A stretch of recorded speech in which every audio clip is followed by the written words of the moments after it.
watching Parker Success Academy with Dr. William E. Morgan. Hello, I'm Dr. William E. Morgan, and this is Parker Success Academy, where we explore models of business success in chiropractic practices. Today, I have a very special guest, Dr. Alex Vidan. Alex, thank you for joining us today. Thank you for having me, and thank you for doing this. I know this is going to be it's something that I know a lot of people are going to get a lot of value from with the service that you're providing, getting this information out to so many people. So thank you. In particular, hearing about your model. So can you tell us a little bit about yourself and your practice? Sure. So my wife and I are both chiropractors, and we started off our practice and just started figuring out how to make things work. Throughout the process, we figured out how to get more people underneath chiropractic care, to have them understand what it is that it's about and meet them where they are along that way, right? So a lot of times they come to us with a pain, a problem, an issue, and then we meet them where they are through that and show them what it is that they could have by getting regular chiropractic care, get families underneath chiropractic care. We do a lot with corporations and companies and everything else. So we also do a lot with temporomandibular joint dysfunction, TMJD. We teach other docs how to help with that too. And we like to get our message of education out there to as many people as possible. So we're on TV a lot and do those kind of things all the time. It's been great. We talked before the show began about being on TV a lot. You've been on TV 250 times? Right, over 250 times, yeah. And you don't pay for it? No. Oh my gosh. So can you explain a little bit further about your business model?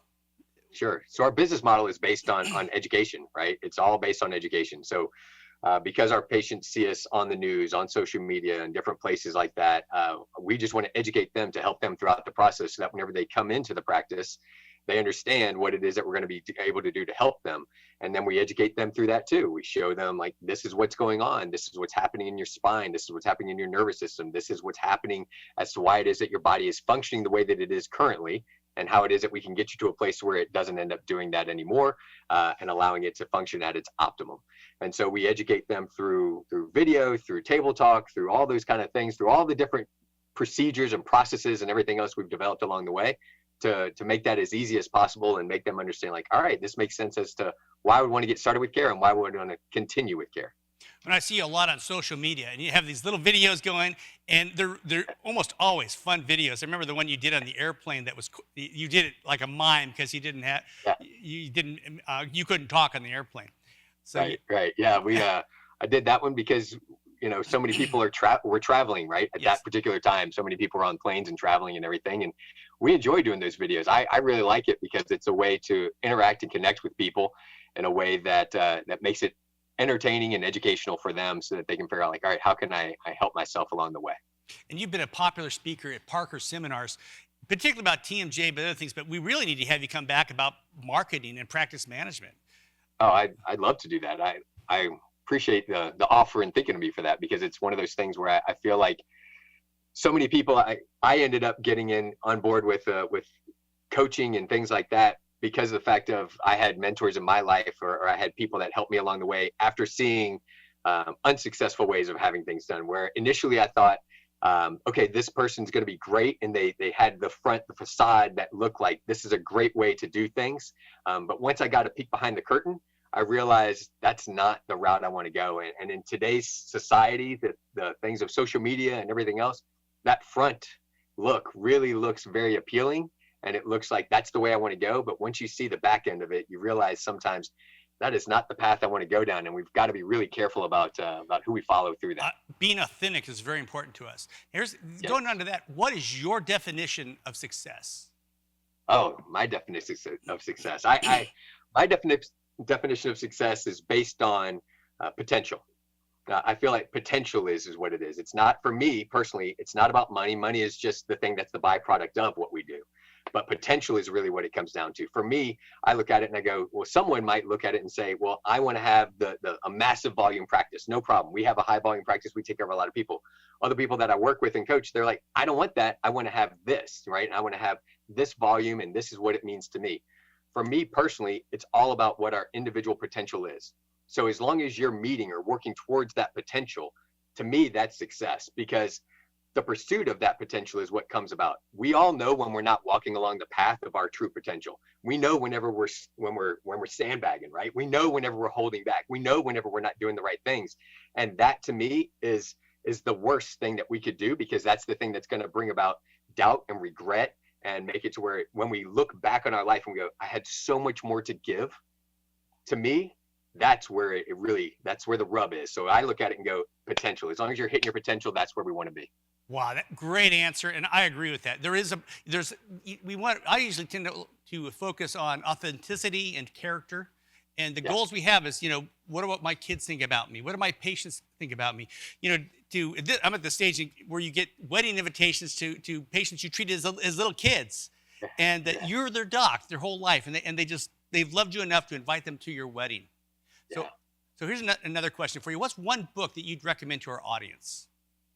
Oh, one book that I would recommend. Now, this book, you can't read it. You have to listen to it. So for me, for this one, you have to listen to this one. It's an audio book, right? So on Audible or one of those type of platforms, the 10X Rule by Grant Cardone. Oh, got it. Done it. Read it. Yeah. It's crazy. Is the speakers I've talked to so far, I've read all the books they've recommended, but I love that book with Grant Cardone. So in fact, we end almost every meeting at our meetings is with 10X. What can you do to 10X? And that's coming up to you. We're going to talk about the 10X principle in a little bit. So, Nice. So what's the worst moment you've experienced in your practice? What's the dark time that you had to overcome? Yeah, I would say that the biggest thing for me was like I kind of prefaced it a little bit, that I was in line with a coach that was taking me down the wrong path. I didn't realize it because on the surface it didn't look like that. But as soon as I started to realize that I'm going down the wrong path here, it started putting me in an alignment of putting profits over people, right? Like I was caring more about the money as opposed to caring about the people, which is why I got into chiropractic, because chiropractic helped me so much and it impacted my life and changed my life. The primary thing there is that I started going down the path because of the guidance that I was getting, and it was misguided. And it was bit by bit, right? It was kind of this drip that went along the path that got me down this road of, I'm focusing more on profits than I am people. Profits are important, but the people is the main thing. And so once I started realizing that's the route that I'm going, I had to change everything. I had to flip it. I had to make sure that I just scrapped all that and made sure that I focused on the place where I needed to. And I knew if my heart was in alignment with the right things, the other things were going to come. The money was going to come. All the other stuff was going to happen too. I just need to stay true and focus and 10X, right? And just work really hard at it all, and that would work. And one of the lines I have is money follows value. You go out there and give value, the money will take care of itself. But if you're hunting money, if you're chasing money, people see right through that. If you want to... Totally. And it goes back to what you said too. It becomes inauthentic, right? Whenever that happens, people can smell that and they can feel that, and they can feel your heart within that. And they go, this is not the type of person that eventually they want to be tied to, because they can tell where you're really focused and where you're not. Yeah. If somebody's trying to get as many visits out of you as possible, they know that. Where if they're going to give me enough visits to get better, and then I can make a decision at that point about wellness care. Right. So, and I've often said on some of these other interviews that if you can't get them out of pain, why would they trust you with their wellness? Right. No, you make an excellent point. It's true. If you can't handle that, how are you going to handle the rest of it? Yeah. I came to you with back pain. You didn't make me better, but you're going to make sure I'm healthy. Right. So what's a pivotal moment in your journey? Oh, there's so many. Man, that's a really good one. I would say that a pivotal moment in my journey was truly realizing what people have done before me. That whenever I look back and I look at, so I'm first generation born here. My family came over from Cuba whenever my parents were kids. So I'm first generation born here. So to me, I look at that and I go, and I realize that directly impacts with some people. Other people, they don't think about it. But somewhere along the way, your family gave up everything in order for you to be here, right? Somewhere along the way, your family came from someplace else, came here and said, okay, we're doing this. We're risking everything. We're coming in with like $10 in our pocket, a bag on our back, whatever it is. We risked everything in order for us to have the chances that we have. I look at that. To me, that's a huge thing, because I want to make sure that my family's proud of the impact that I'm making, that I want to make sure that my family knows the things that we're doing, that the future generations that are going to come further down the line for me realize this is the stuff that my family did, and they put things in the right value order to make sure that we were successful. So for me, that was just a mind-opening thing, and it's something that my parents, put into me over and over and over. But once I started to realize I need to be working 10 times harder, right? I need a 10x in order to get the results that I really want, because being the team captain was one of those things that always came down. Being the class president, like all those kind of things worked for me. But once I started to realize what was really on the line, then it pushed things to a whole other level. It made me go, all right, I need to make sure that I'm aligned with the right people that are going to make the impact in my life so that I can make a greater impact across the way. And I've always had people in my corner for that. And even when I didn't feel like it, I know that they were there in the background somewhere else. And so for me, those were pivotal moments. It sounds like a spirit of gratitude is one of those things that make you who you are. Now, Yes, what advice? for sure. What advice would you give a younger version of yourself if you were a graduate from college today? I would say this. I wouldn't change anything with my path. My path, I graduated from chiropractic school. It was not good at all. Like I was working 3 jobs whenever I was in school. I actually made more money when I was doing that than when I started. And so I didn't realize how hard that it was and how much work and effort. So anybody that was starting off, I would say, great, you graduated, you're just getting started. Now realize it's time to hustle your face off. Like it's time to push the pedal to the metal so that you can go, all right. Because I know that no matter what, that if you're doing this the right way in chiropractic, you will be successful. But it's realizing what those things are and the things that work for you, that are going to be authentic to you, that align with your values, that are going to make you the person that you need to be, want to be, and desire to be, that you work towards. That's great. So and I know when I graduated, that first 3 years, the first 5 years, it's hustle. And Hustle. you're growing, but it almost seems like something magic happened at 5 years, where all those talks you gave, all the things you did, they just start coming in.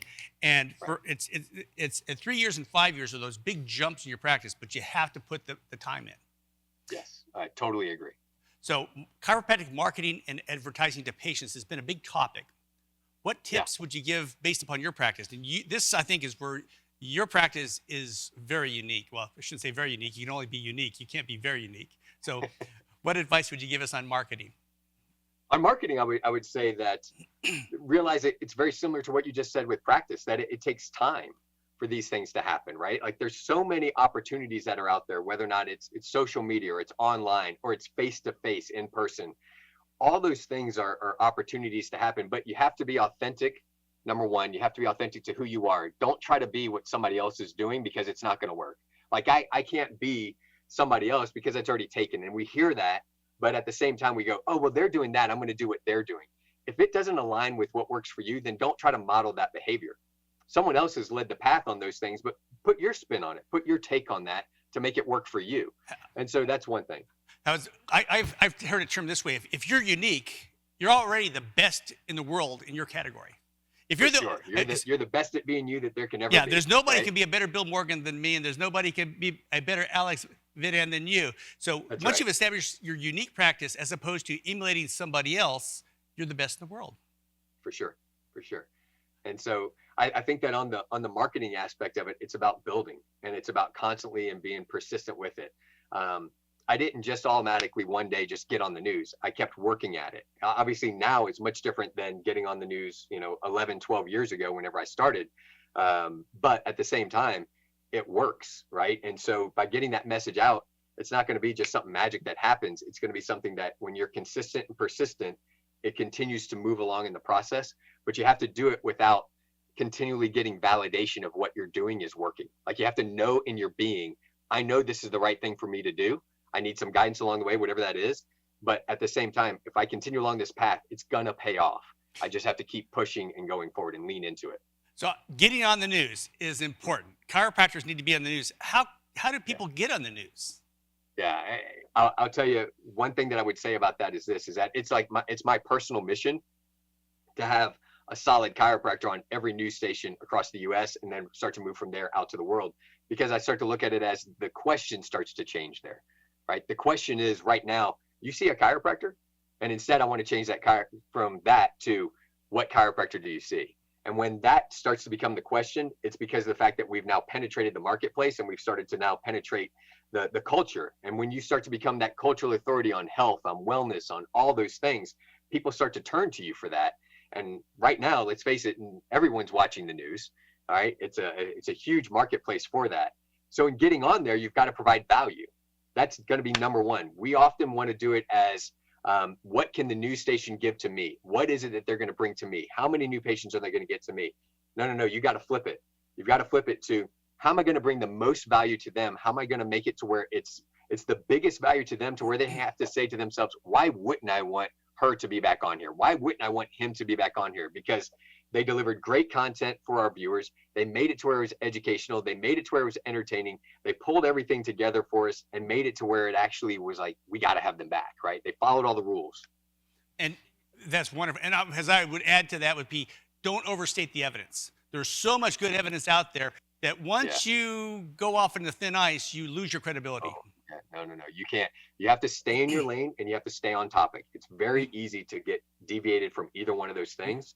Incredibly easy to have that happen. So you have to stay firm and stay solid, because you have a narrow window to make it work, right? So you've got 3 to 5 minutes usually on those segments. So you've got to get your point across very quickly and make sure that it happens and it makes an impact. Great. So Alex, what keeps you awake at night? I'll say I sleep really well. There's not a lot that keeps me awake at night other than my family's health, right? Like, I always want to make sure, I feel like we can always get more money, right? If things happen, we can turn things around and we can get more money. But whenever it's health, like, that's my main thing. I want to make sure that my family is safe and healthy and everything's there, because I feel like if we've got that, we're good. We can figure out the rest of it. That's the thing that I'm like, I just want to make sure. And that then spills out to my community, because now they become part of my extended family. And I look at them and I go, man, how unhealthy are they? What's going on there? How do we change that paradigm to make them know, I've got to get this figured out. I've got to make sure that I'm healthy. And so it's about educating my community. And that's where it starts to make that shift for me. You said the word community, because in certain cycles, instead of being patient-centered care, they're changing the P to being person-centered care. Basically, your community. I've always known that if you go and you give to your community, you go in there and you're going to help them, even if they're not your patients, you're going to give, they will lavish you with love and return that, and your practice will grow. The biggest impact you can have in your practice is to give great service to your community, your patients and your community. I firmly believe in exactly what you're saying, that givers gain the most. The more that you can give, the more that you're going to gain. Like, the more that's going to come back around to you. And that's an old saying. It's been around for a long time, but I love that one, because the more that you give, the more that you can pour into. We have patients that, I should rephrase this. We have people that call us that are actually from other offices that are calling us to ask us about other things. We tell them, these are the things that you need to talk to your chiropractor about. Don't come to us. Ask them about that thing first to figure that out before you come to us, because I know that they can deliver the goods and deliver the value, but it's one of those things where if they just understand a little bit more the right questions to ask, right? And if we can educate a little bit more, then all of a sudden they start to see it as, oh, okay, I'm in the right place. I need to ask that a little differently, right? And so the more that we can help, it's a good thing. And there's certain, like, the more chiropractors are in a geographic region, the more the more successful chiropractors are. I moved from California, where the question was, who's your chiropractor? This is 20 years ago, to Bethesda, Maryland, which is where NIH and Walter Reed, it's a medical mecca of the country. And it wasn't who's your chiropractor, it's what's a chiropractor.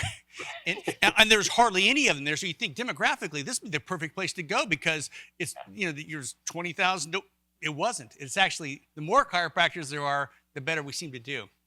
Yeah. We touched on it earlier, but we at Parker frequently talk about the 10X concept.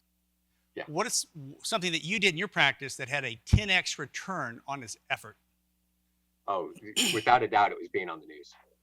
Without a doubt. That opened up so many doors that I had no idea would be doors that would open up for me. Everything from working with pro teams, like working with the Cardinals, working with large organizations, everything from, Fortune 500 companies, Boeing, Enterprise, tons of them. And all of those things started to stem from the efforts. And I have to say too, even before that, was realizing you got to do the right things for the right reasons, and it builds into those kind of things. So my goal in getting on the news wasn't because, well, let me get in new patients. That's my goal, right? It was, my community needs to know about these things. And it truly was what was in my heart. It wasn't just, I'm going to get new patients by being on the news. That becomes part of it. But when my true authentic self was, the more that I can just dive into delivering the goods and making sure that they understand what it is that's going on with their health and wellness, and tell them, find a chiropractor that's right for you, not just come into my office. It was, then it just, like you said, it authentically just grew, and people started seeing like, well, that's real. That's who they are. And that's a giving heart. And you become the subject matter expert.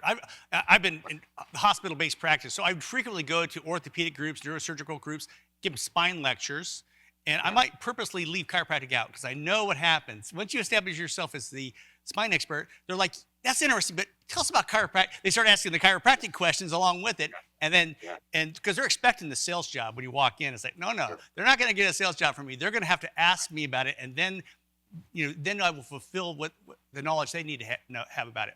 So, It's better that way. where do you see chiropractic going in the next 5 years? Oh, that's good. I truly believe, I've heard this throughout my life, but I truly believe right now is actually the absolute best time to be a chiropractor. I've heard that, I've been in practice 16 years and I keep on hearing that over and over, but no better time than now have I seen it, to where patients are reaching out to us more and more, and patients are looking for what it is that we have as chiropractors, because they're hearing so many different things, right? But the one thing that's been the consistent truth has been the chiropractic message. And whenever we talk to them about the spine, the nervous system, function, all those kind of things, it starts to make sense to them. And they're more open to that now than I feel like they ever have been. I've always found the groups of people that are open to it, right? And I've always found ways to do that, but now it's just exploded even more. So I'm excited for where we're going in 5 years, as long as it is that people are willing to work hard for that, right? It's not just going to be, our shingles out, we're good. It's like, how can we make sure that we get our message out there to more and more people? How many opportunities are there to do that, to where we're not pushing on people, but we're allowing them to come to us, right? That it's pulling them into that conversation and letting them come to us, as opposed to like pushing that message onto them. And if we have the message correctly, it's become self-evident. Well, of course, that's the answer. For me, when I first went to a chiropractor, it was, as soon as I heard him talk, I was like, of course that's the answer. Right. And it's like, Right. why wasn't it self-evident? Well, because I was like everybody else, was all into that medical model. So I was the same. but so I was the exact same. I was in the medical model. And once I heard about what this chiropractic thing was, I thought, neck pain, back pain. I don't have neck pain, back pain. Yeah. I have these headaches and migraines. I get headaches 5 to 6 times a week, debilitating migraines once or twice a month. Why would I ever go see a chiropractor? How is that going to help? And then finally, I went to see a chiropractor after suffering for 5 years. And I was like, oh, this makes sense. This actually makes sense. How come nobody ever told me about oh my this before? gosh, yeah. I changed majors in college when I saw the chiropractor. So my wife's a chiropractor. Your wife's a chiropractor. We probably need to have you come back and just have a conversation about what it's like to practice with a spouse who's a chiropractor, because we have a lot of people coming out of Parker who are, they meet, they get married, and should we practice together? Will we fight? Will we, how's it been with your wife? It's been bliss. Yeah, I love really. working with my wife. Yeah, no, I say that and I laugh, but truly, like, I love working with my wife. My wife and I have been together since undergrad. And so we actually graduated together. When we met, we both knew independently we wanted to be chiropractors. We went through chiropractic school together, everything. I mean, there was times there where it was easier for us to count the number of hours that we were away from each other than the number of hours that we were together, right? So going through school, practicing together, staying up and painting the walls in our office until 2 and 3 in the morning, and then sleeping on the adjusting tables and waking up in the morning and seeing patients again and all that kind of stuff. And it's just, I wouldn't have it any other way. There's no way that anyone else is going to have my back more than her. And so, and vice versa. Right. So for us, it's one of those things where it couldn't be any better. It just honestly could not be any better. I felt the same way. In seeing, painting the walls, building the practice, the same thing is going through those periods. It's so special. Yes. So what's a takeaway? What is one takeaway you'd like to leave the audience with today? I would say that the biggest takeaway is realizing that you've got to hit your potential, right? Like you've got to make sure that you're going after whatever your potential is and finding out what your driving force is behind that. So for me, I mentioned being first generation born here. I look at it as that for me is a driving force that makes me go, I've got to make sure I do this. It's not just for me and for all my family behind me. It's for my kids now, my wife now, right? It's for my community now. It's for all the other chiropractors that have come before me that have given up so much to ensure that we have this opportunity, right? It's for the fact that God has given me this opportunity to be here and use this as an opportunity to help more and more people. all those things are my driving forces. So whatever your driving force is, dig deep into that and then go deep into that. So 10x that, push, push, push. Realize that whatever it is, we're going to have to push to a higher level in order to get to where that is that we really want to be. And those are the things that I want people to understand and then go forward with as well. Well, Dr. Vidan, thank you so much for being with us today. Is there some contact information you'd like to leave so that our audience can contact you if they'd like? Sure. No, and I want to say thank you for having me here. I really appreciate it. I love what y'all are doing. This is phenomenal, and we'd love to come back and talk about any other topic that you were suggesting there too. As far as reaching out to me, I mean, some of the best ways are on social media. So Facebook, it's Alex Vidan, so AlexVidan. DC, or you can go on to LinkedIn or Instagram or TikTok or whatever else it is. Those are some great ways to connect with you there. You can also go onto our website, which is Dr. TMJD, so drtmjd.com. You can fill out information there and we can connect there as well. So any of those places works out really well. Well, Dr. Alex Vidan, thank you so much for joining us today at Parker Success Academy. Thank you so much for having me, Doc. Thanks for watching another episode of Parker Success Academy with Dr. William E. Morgan.